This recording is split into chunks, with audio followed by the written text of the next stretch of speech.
Ozfish, Ozfish. I got a call last night from Warren. Somebody told him that his band is falling.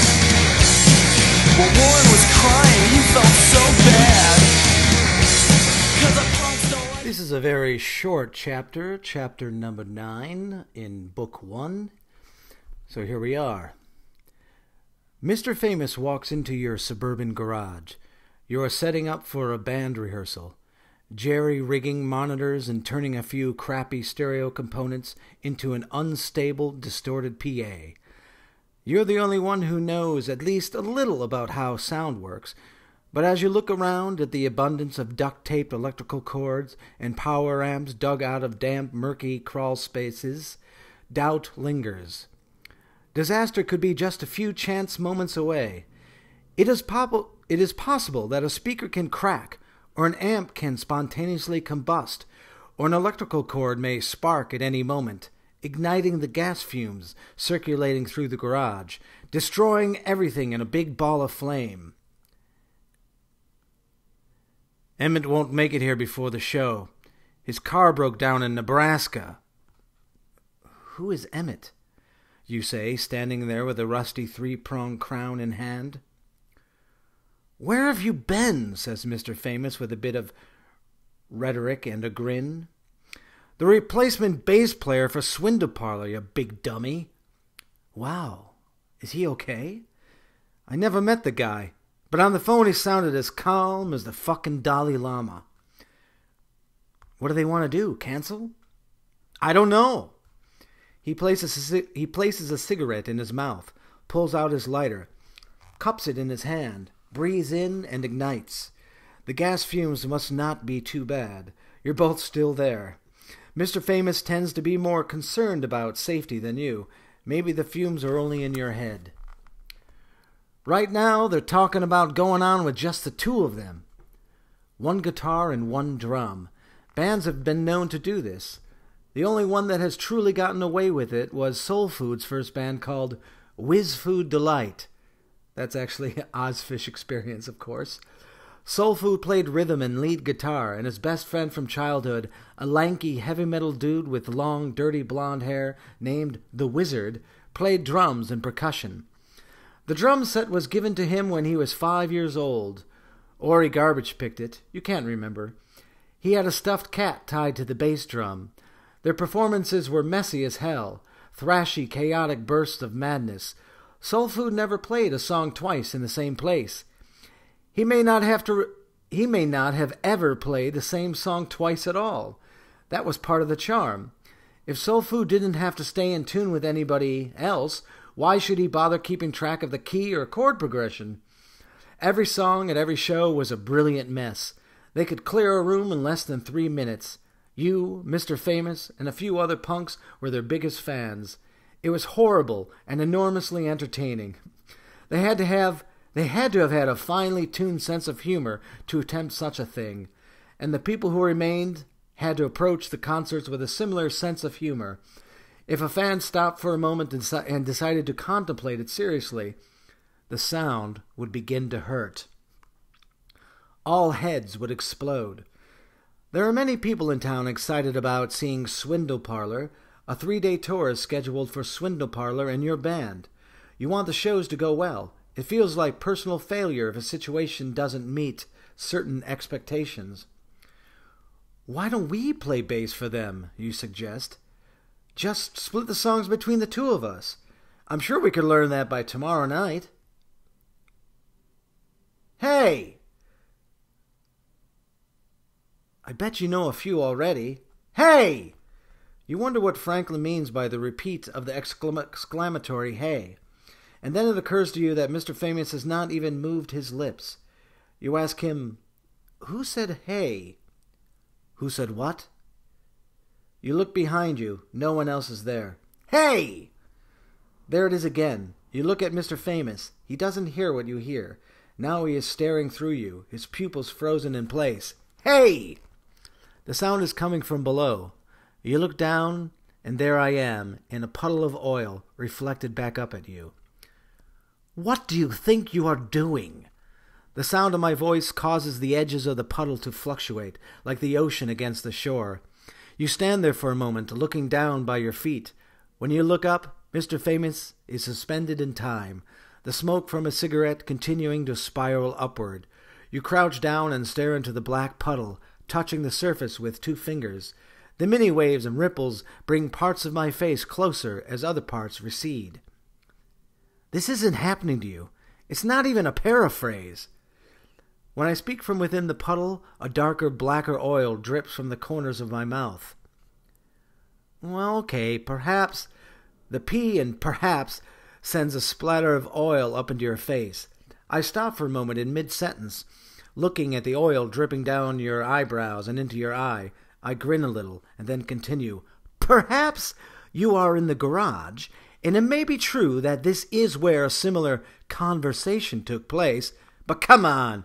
Did you really make the suggestion, or did Mr. Famous? You don't know. You don't know anymore.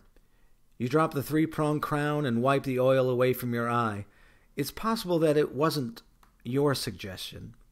Maybe Mr. Famous said he was going to play bass, and then you asked about joining in to make things easier. But it seems right for it to have been your idea. Just because you want it to be true doesn't make it true. I know that. This happened. Doesn't matter if it was his idea or mine? I don't know. Does it? No. You're right. It's such a small detail. It's not even worth contemplating. All ideas couldn't have been Mr. Famous's. It's all right to claim a few for yourself. It has no effect on anything else. Let's leave this garage in the past. But was it his idea or mine? You just said it doesn't matter. The garage is pulled into the black puddle, 1 wooden beam at a time, sending enormous splashes and waves that cover Mr. Famous so completely that his form melts into the puddle. Cords, amps, a lawnmower, and a weed whacker plummet over the liquid edge. The ceiling falls down around you, and the extension cord slithers away into the shrinking oil spill. The sky cracks in Boston, releasing heavy clouds of dripping oil, the black rain rumbling down upon your head. The oil covers up the ink on the man's newspaper, and it drips on his bare feet.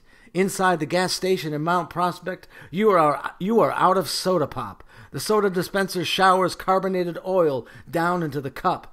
Oil leaks out of Franklin's pen and small droplets appear from under his bandana. He looks up from his notebook and grins at you as oil maneuvers its way through the spaces between his teeth. He coughs up sticky wads of crude oil. He is choking. The whole world is choking. Your head screams at the distorted memories. It's not a big deal. It's not worth its display. And then there's nothing. No rain, no oil. There's only a short conversation with no one. It takes place nowhere. Everyone sees the past with the disparate images, but not everyone is tied to someone so different from themselves and so entangled in a past that has inspired a whole new generation that is simultaneously dwindling in importance. But who really cares? It can be lonely in my head without some buried thoughts that prove that we achieved this semi-fame in some degree together. It's lonely in my head to have that taken away. You're going to be late. What? You're on your way to Pamperville. You don't want to be late for this memory. It's one of your favorites. That's pretty cool. I think once again, that's another theme of this book of me and Ben being friends for so long, trying to separate each other out.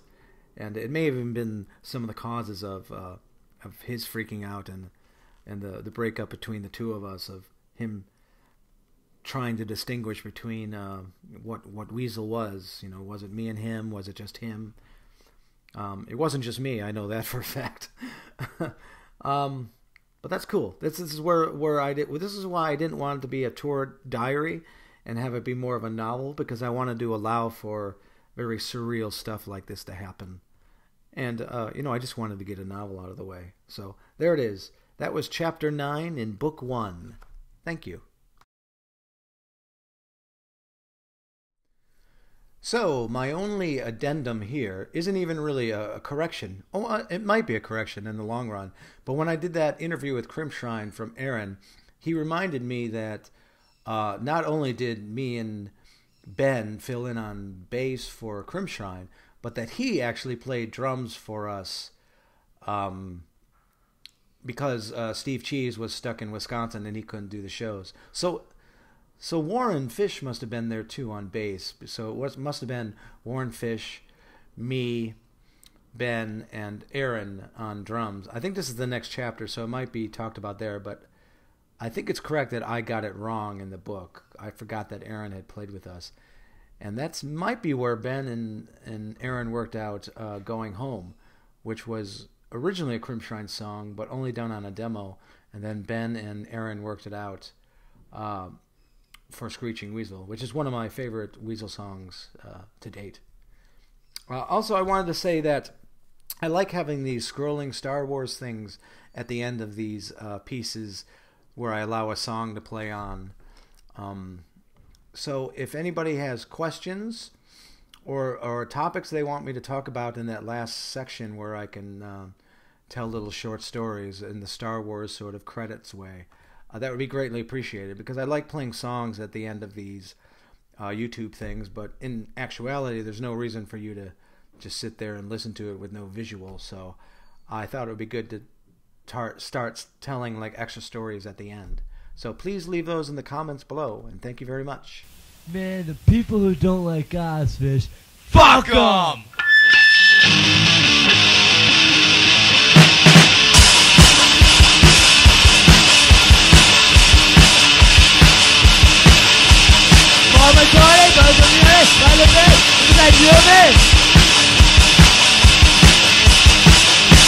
Fuck 'em! Hands on the left! Fuck 'em all!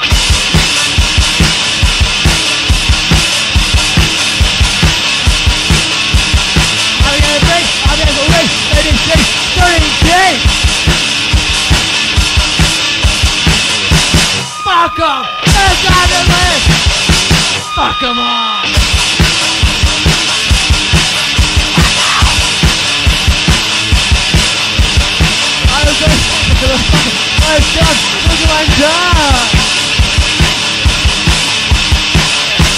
Fuck 'em! Fuck 'em all!